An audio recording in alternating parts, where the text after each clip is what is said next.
মির্জা গালিব একবার বলেছিলেন, পৃথিবীতে মানুষই একমাত্র প্রাণী যে কাঁদতে কাঁদতে জন্মায়, অভিযোগ করতে করতে বাঁচে আর আফসোস করতে করতে মারা যায়।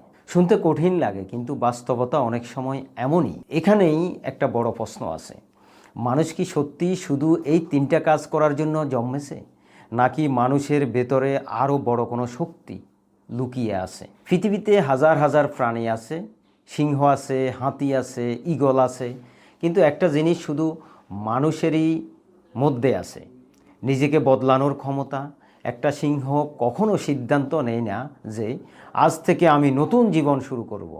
একটা পাখি কখনো ভাবে না আমি আমার ভবিষ্যৎ নতুন করে গড়ব। কিন্তু মানুষ পারে। মানুষ নিজের চিন্তা বদলাতে পারে, নিজের অভ্যাস বদলাতে পারে, নিজের জীবনকেও নতুন করে তৈরি করতে পারে। এটাই মানুষের আসল শক্তি। বিজনেস ডক্টরের দৃষ্টিতে বিষয়টি খুবই পরিষ্কার। জন্ম আমাদের হাতে নয়। আমরা কোন পরিবারে জন্ম নেব, কোন দেশে জন্ম নেব, কোন পরিস্থিতিতে বড় হব, এসব কিছুই আমাদের সিদ্ধান্ত ছিল না। কিন্তু একটা জিনিস আমাদের হাতে আছে, আমরা কেমন জীবন বেছে নেব। অনেক মানুষ আছে যারা সারা জীবন শুধু অভিযোগ করে, সময় খারাপ, পরিস্থিতি খারাপ, মানুষ খারাপ, ভাগ্য খারাপ। এভাবে অভিযোগ করতে করতে একসময় পুরো জীবনটাই শেষ হয়ে যায়। এই পৃথিবীতে মূলত দুই ধরনের মানুষ আছে। প্রথম ধরনের মানুষ যারা জন্মের কান্না দিয়ে শুরু করে আর মৃত্যুর আফসোস দিয়ে শেষ করে। তাদের জীবনের গল্প খুব ছোট, ইচ্ছা ছিল কিন্তু করা হয়নি, সুযোগ ছিল কিন্তু সাহস পায়নি, সময় ছিল কিন্তু শুরু করিনি। আর দ্বিতীয় ধরনের মানুষ আছে যারা যারা মাঝের সময়টাকে অন্যভাবে ব্যবহার করে। তারা ব্যর্থ হয়, তারা ভুল করে, পড়ে যায়, কিন্তু তারা থামে না। একদিন সেই মানুষের জীবনেই অনুপ্রেরণার গল্প হয়ে যায়। সফল মানুষদের জীবনে একটা জিনিস খুব কমন, তারা ভাগ্যের অপেক্ষা করে না, তারা সিদ্ধান্ত নেয়।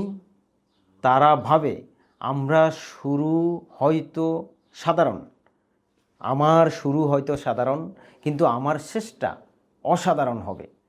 এটাই পার্থক্য তৈরি করে। আপনার জীবনের গল্প ভাবুন, 10 বছর পর যদি কেউ আপনার জীবনের গল্প লেখে, সেখানে কি লেখা থাকবে? সে অনেক স্বপ্ন দেখছিল কিন্তু কিছুই করেনি, নাকি সে সাধারণ মানুষ ছিল কিন্তু অসাধারণ কিছু করে দেখিয়েছে? তাই এখন প্রশ্নটা খুব সোজা, আপনি কি শুধু কাঁদতে কাঁদতে জন্ম নেওয়া মানুষ হয়ে থাকবেন, নাকি নিজের জীবনকে একটা শক্তিশালী গল্পে পরিণত করবেন? মনে রাখবেন, জন্ম আপনার হাতে ছিল না, কিন্তু আপনার গল্প সেটা সম্পূর্ণ আপনার হাতেই।